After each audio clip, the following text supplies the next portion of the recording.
दोस्तों आज हम एक्सप्लेन करने वाले हैं हाल ही में आई मूवी आंखों की गुस्ताखियों को, जिसकी डिमांड आपने की थी, इसलिए हम वीडियो ले आए। अब वीडियो को भी लाइक कर दीजिए। हम चलिए कहानी शुरू करते हैं। तो मूवी की शुरुआत में हम एक लड़की जिसका नाम सबा है उसे ट्रेन में देखते हैं और सबा ने अपनी आंखों पर पट्टी बांधी हुई थी। असल में सबा एक थिएटर एक्टर है जिसे एक मूवी में रोल मिल सकता है, बस उसे अच्छे से ब्लाइंड पर्सन की एक्टिंग करनी है, इसलिए वो अपनी आंखों पर पट्टी बांध कर मसूरी जा रही होती है ताकि वो अपनी एक्टिंग की अच्छे से तैयारी कर पाए। हालांकि सबा यहाँ काफी ज्यादा टेंशन में लग रही थी क्योंकि उसकी जो फ्रेंड उसके साथ जाने वाली थी वो तो अपने बॉयफ्रेंड से मिलने के चक्कर में सबा को ट्रेन में ही बैठाकर फरार हो गई, जिससे सबा को समझ नहीं आ रहा था कि वो अब करे क्या। फिर वहाँ सबा के पास हम जहान नाम के आदमी को देखते हैं जो कि सच में अंधा था और वो सबा को ऐसे पैनिक करते हुए सुन रहा था। वो सबा से पूछता है कि इतना डर क्यों रही हो, जिस पर सबा वही बताती है कि मैं एक्टिंग के लिए मसूरी जा रही हूँ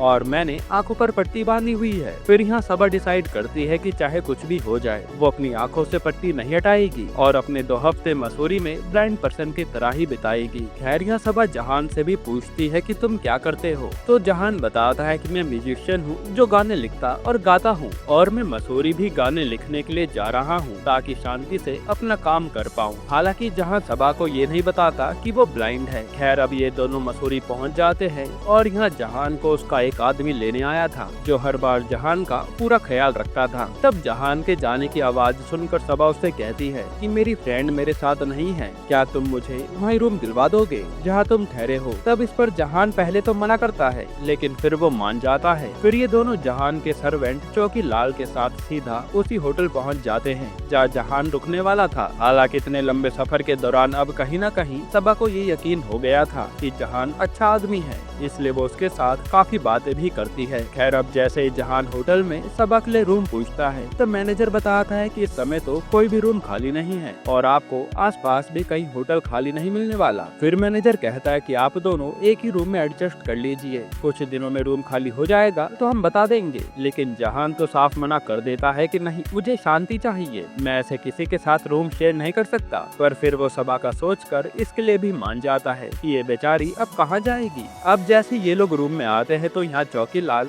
जहान और सबा को भूतिया किस्से के बारे में बताता है कि कैसे पुराने समय में अंग्रेज ने अपनी बीवी और बच्चों को मार डाला था और फिर यहीं जमीन में गाड़ दिया, इसलिए आज भी उस बीवी की आत्मा इस होटल में भटकती है। जिस पर जहान तो यकीन नहीं करता लेकिन सबा बहुत डर जाती है। फिर जब रात को जहान सो रहा होता है तभी उसके बेड पर सबा आती है और कहती है कि मुझे डर के मारे नींद नहीं आ रही, क्या मैं यहीं पर सो जाऊं। तब जहान भी उसे अपने पास सोने देता है। फिर अगली सुबह सबा पर उसके पापा का कॉल आता है जो उससे उसकी तैयारी के बारे में पूछ रहे थे। तब सबा भी बताती है कि हाँ मेरी अच्छी तैयारी चल रही है। खैर इसके बाद सबा अपने लिए कॉफी बनाने जाती है और जैसे तैसे सामान गिरने के बाद भी वो अपने लिए कॉफी बना लेती है, लेकिन इसी दौरान वो गैस बंद करना भूल जाती है और जब स्मेल जहान को आती है तो वो किसी तरह जल्दी से आकर गैस बंद करता है। साथ ही वो सबा को खूब डांटता भी है कि तुम्हारे पागलपन के चक्कर में आज हम दोनों मर जाते, जिस पर सबा उदास हो जाती है। फिर थोड़ी देर में वहाँ चौकीलाल आता है जो समझ जाता है कि दोनों के बीच में लड़ाई हुई है, इसलिए वो उन्हें कहीं बाहर घूमने ले जाता है ताकि इनका मन हल्का हो।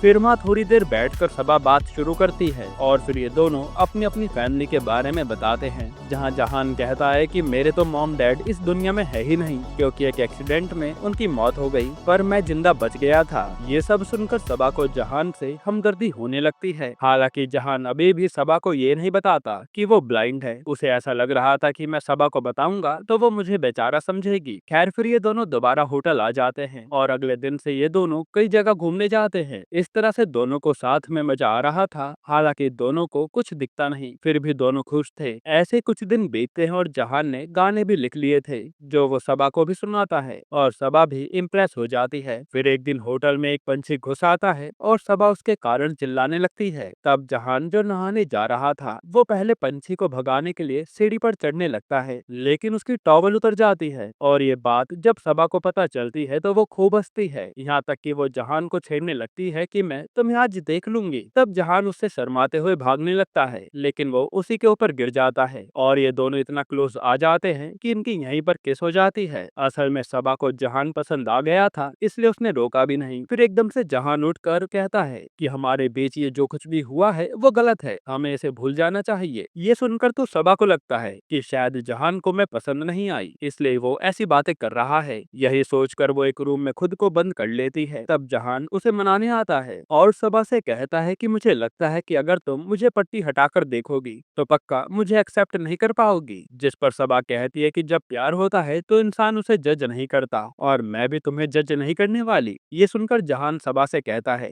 कि तुम मुझे एक बार देखना चाहो तो देख लो, लेकिन सबा साफ मना कर देती है कि मेरे देखने से मेरी फीलिंग्स नहीं बदलने वाली। फिर वो रूम का गेट खोलकर जहान के पास आती है और आज ये दोनों इंटीमेट हो जाते हैं क्योंकि जहान भी अपने आप पर कंट्रोल नहीं कर पाता। इसके बाद सबा जहान को अगले दिन बताती है कि कल वैलेंटाइन डे है, इसलिए आज रात होटल में पार्टी रखी गई है जहाँ सारे कपल्स एंजॉय करेंगे, इसलिए हम भी वहाँ जाएंगे। इस पर जहाँ कहता है कि मेरा वहाँ कोई काम नहीं है, मैं यहीं पर ठीक हूँ, लेकिन सबा तो जबरदस्ती उसे तैयार करवा देती है और अभी तक उसे जहान ने नहीं बताया था कि उसे दिखाई नहीं देता। जिसके बाद ये दोनों उस पार्टी में जाते हैं और जब सारे कपल्स डांस करने लगते हैं तो जहान मौका पाकर वहाँ से निकल लेता है और जब जहान सबा को कहीं नहीं मिलता तो वो अपनी आंखों से पट्टी हटाती है, लेकिन जहान तो अब तक वहाँ से जा चुका था। वहीं हम जहान को देखते हैं जो जाते हुए कह रहा था कि जिस दिन सबा को मेरी सच्चाई पता चलेगी कि मैं देख नहीं सकता तो वो खुद ही मुझे छोड़ देगी, इसलिए मेरा उससे दूर जाना ही सही रहेगा। फिर हमें 3 साल बाद यूरोप का सीन दिखाते हैं जहाँ सबा बताती है कि जहान के जाने के बाद वो अकेली हो गई थी और वो अपनी उस मूवी का सीन भी क्रैक नहीं कर पाई, इसलिए बाद में अपने पापा के कहने पर उसने थिएटर ग्रुप ज्वाइन कर लिया जिसका हेड अभिनव नाम का लड़का था और ये लोग यूरोप में परफॉर्मेंस के लिए ही आए थे। साथ ही हम सबा को देखकर समझ पाते हैं कि अभिनव सबा का बॉयफ्रेंड है। इसके बाद ये लोग आज एक क्लब में जाते हैं, तभी एंटर होते ही सबा को एक धुन सुनाई देती है। ये वही धुन थी जो जहान बजाता था, इसलिए वो जैसे ही धुन बजाने वाले आदमी को देखने जाती है तब तक वो वहाँ से जा चुका था और सबा को लगने लगता है कि जरूर वहाँ जहान मौजूद है। खैर फिर हम सच में जहान को यूरोप में ही देखते हैं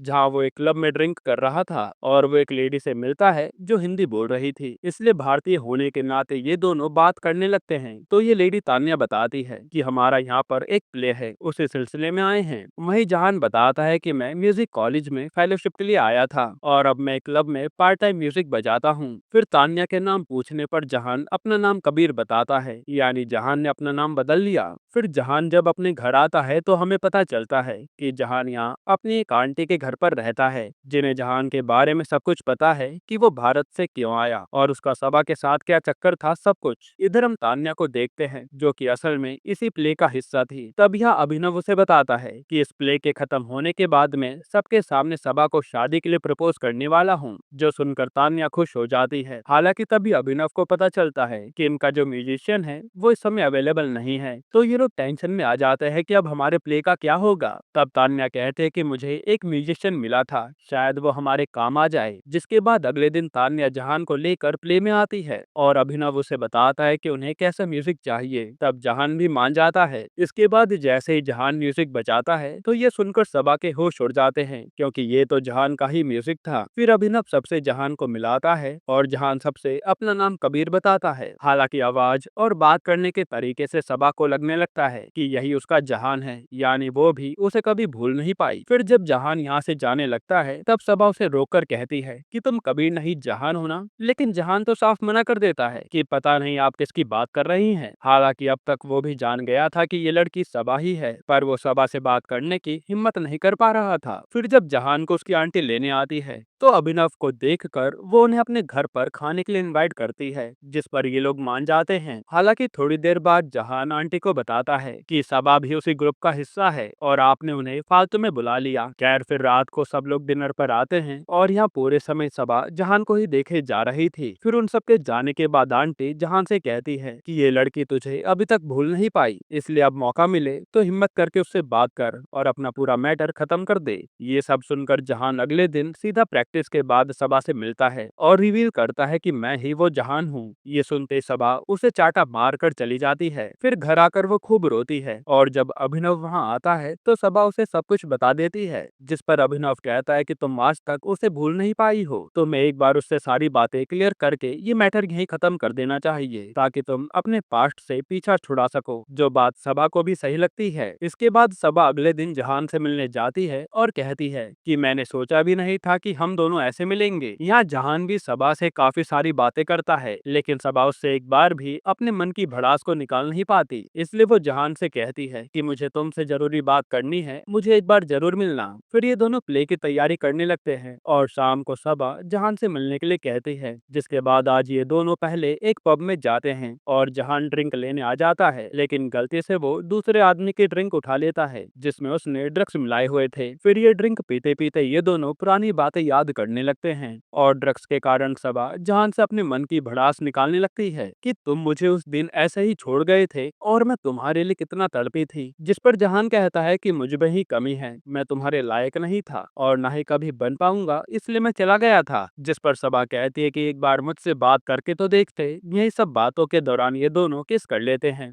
फिर ये दोनों घर आकर गेट में इसी के बारे में सोचने लगते हैं कि इन दोनों ने ये क्या कर दिया। वहीं सबा ये सब जब बर्दाश्त नहीं कर पाती तो वो अभिनव से भी बता देती है कि मैंने गलती से जहान को किस कर लिया, जिससे अभिनव को बहुत बुरा लगता है। खैर अब आज प्ले की सारी टीम डिनर पर मिलती है और यहाँ अभिनव काफी ड्रिंक करके आया हुआ था। तब वो पहले तो जहान को खूब सुनाता है कि तुम सबा को छोड़कर गए ही क्यों थे जब वापस आना था। फिर वो कहता है कि अब सबा तो मेरी ही है। ये कहकर वो जहान से म्यूजिक प्ले करने के लिए कहता है और सबा के साथ डांस करने लगता है। अब अगले दिन जब प्ले होता है और सबा उसके लिए तैयार हो रही थी, तभी वहाँ जहान आता है और कहता है कि सबा, मैं तुमसे तब भी प्यार करता था और आज भी प्यार करता हूँ, इसलिए मैं तुम्हारे बिना रह नहीं पा रहा और हम कभी एक नहीं हो सकते, इसलिए मैं यहाँ से काफी दूर जा रहा हूँ। जिस पर सबा रोने लगती है और जहान यहाँ से चला जाता है। हालांकि ये सब अभिनव ने सुन लिया था। इसके बाद अभिनव सबा को सीधा स्टेज पर लेकर जाता है और वो प्ले शुरू होने से पहले ही सबा को शादी के लिए प्रपोज कर देता है, जिसका सबा पर कोई जवाब नहीं था। तो अभिनव कहता है कि मैं जानता हूँ तुम उस जहान से कितना ज्यादा प्यार करती हो, इसलिए हम दोनों कभी एक साथ नहीं रह पाएंगे। ये कहकर वो उसे जाने देता है। तब सबा यहाँ से सीधा आंटी के पास आती है तो आंटी बताते कि जहान तो अभी यूके जाने के लिए निकला है और अभी वो ट्रेन में होगा। तब सबा जल्दी से सारी ट्रेन चेक करती है पर उसे जहान कहीं नहीं मिलता और ट्रेन चली जाने के बाद जहान सबा के पीछे आता है जो उसकी आवाज सुनकर ट्रेन से उतर गया था। तब यहाँ सबा उससे अपने प्यार का इजहार करती है कि मुझे फर्क नहीं पड़ता कि तुम्हें दिखाई देता है या नहीं, क्योंकि मैं तो सिर्फ तुम्हारे स्वभाव और तुमसे प्यार करती हूँ। जिसके बाद ये दोनों एक हो जाते हैं। यहीं पर ये मूवी खत्म होती है। दोस्तों आपको ये मूवी कैसी लगी हमें कमेंट में बताना, और अगर मैं आपको छोटा